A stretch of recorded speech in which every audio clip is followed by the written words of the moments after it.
Hey everyone, Super Mustache Pika here, and welcome back to another episode of Dragon Quest III: Seeds of Salvation. Please forgive the fan; it's a really hot day.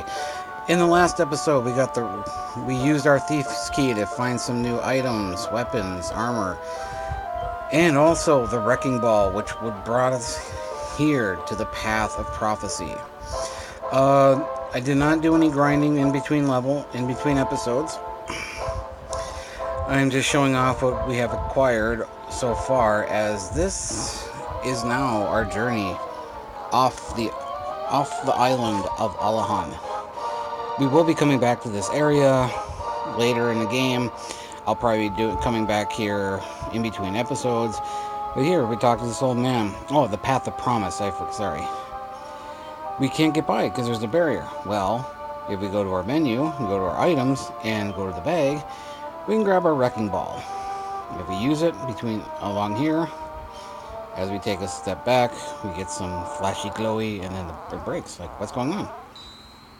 And the wall starts to crumble.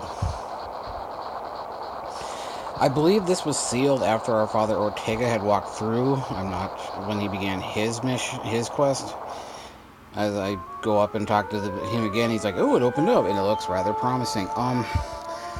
A little note: if you are playing this game with me, or you're going to be watching this in the future, here we get. There's a please help. It looks like here's this here map. It looks like a monster wrote this, possibly a slime or someone else.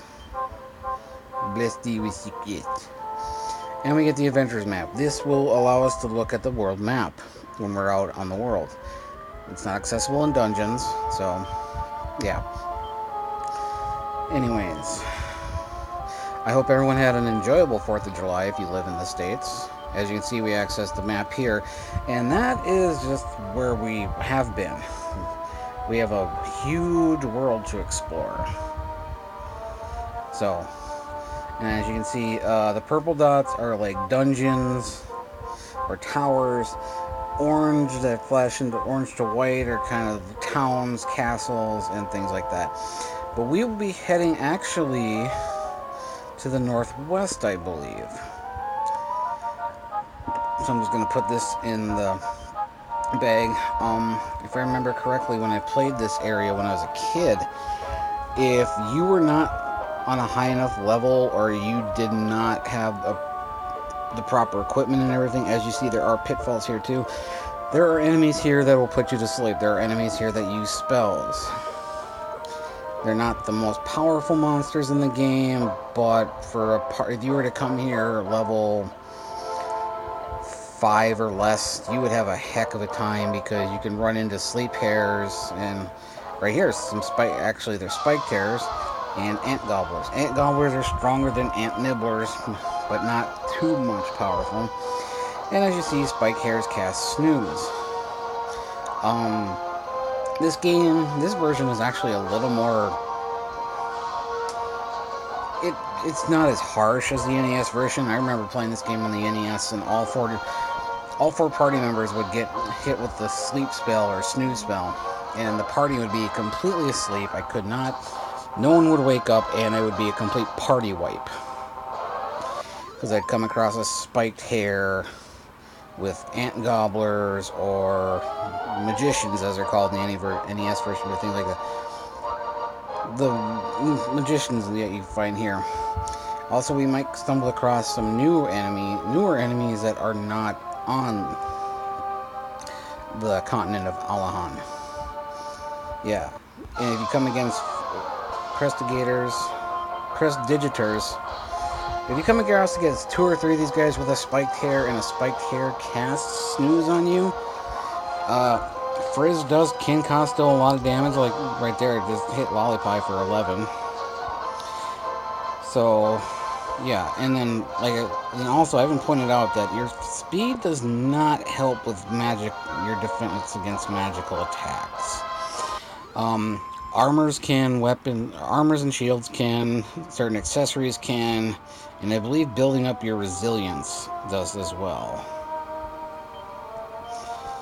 But I had to use a medicinal herb because I I want to save Sadas's MP for when I have to do an entire party heal and stuff like that. Alright, I think that's the way we're going to go, but we're going to go this way first, because if we come here, there's a treasure chest, and it contains an antidote herb. I can't recall if there's any monsters in this dungeon or in the Path of Promise that poison you, but it's there. There's only the antidote herb and one other item. I believe it's a weapon that we can find in here. But everyone is equipped except for Lollipie. All the guys are equipped with chain sickles. Lollipie has the thorn whip. And like I keep saying, people want me to keep the battles in, I will, because I don't want to be posting short videos. I'd like to make these at least 12 to 14 minutes on average. This one's going to be a little shorter because we're just going to be traveling through here, and this is not a very big dungeon. So there's nothing here. But yeah, like I was saying, hopefully everyone had enjoyed the 4th of July. I had to work, so and I didn't do anything last night. I just stayed home and relaxed because it was pretty warm. It's another warm day today. That's why I'm pretty sure you guys can hear the fan in the background. So, but if we continue this way, it seems like this place goes on forever, but actually it's not a very big. Like I mentioned before, it's not a very big dungeon. I did not show. There is another floor underneath because of the pitfalls. And that was the thing too, playing this game as a kid, with the NES controller, if you weren't careful and you pushed the button too fast, pushed too hard, you could fall in it, yeah. But when we get to the next area, once we get through the Path of Promise, the difficulty spike kind of goes up a little bit. Alright, here's the other chest, the only other chest in this dungeon, and it contains a Divine Dagger. Perfect for Sadas. I believe he's the only one that can equip it. Well, no, he's the only one that's stronger for. That's right, I forgot. Sadas only still has the copper sword. I thought I gave him a chain sickle. My bad. But now he has the Divine Dagger, so. And then if we continue this way, and if we remember, and you see like there's this really narrow path, what's going on? Well, there's a stairway down. This is the right way. Now there's 3 pathways. I'm showing this because I just thought there's extra treasures. The right and the center paths are dead ends. And here's a new enemy we'll be coming across on the new continent, Killer Pillars. I know the puns can be kind of ridiculous. These guys have a lot of defense. They do cast buff, so they can double or even quadruple, I believe, their defense, which makes it very difficult to kill. But I think they only have maybe 40 HP at max. I'm not entirely sure. But we'll be coming across more of those as we leave the Path of Promise. So as I mentioned before, there's nothing here, dead end, just showing it. Because, thinking there was more treasure and another Killer Pillar. And these guys, sometimes the AI for these monsters, they'll use buff twice in a row, and so then they increase their defense by a lot. But if you use sap, if you have a priest and use sap, that's pretty good. Right here, this is the teleporter we were hearing about. So as we enter this, there's another door. So as we enter here, a different area, and it's nighttime too. It was almost nighttime, but here we have reached the new continent.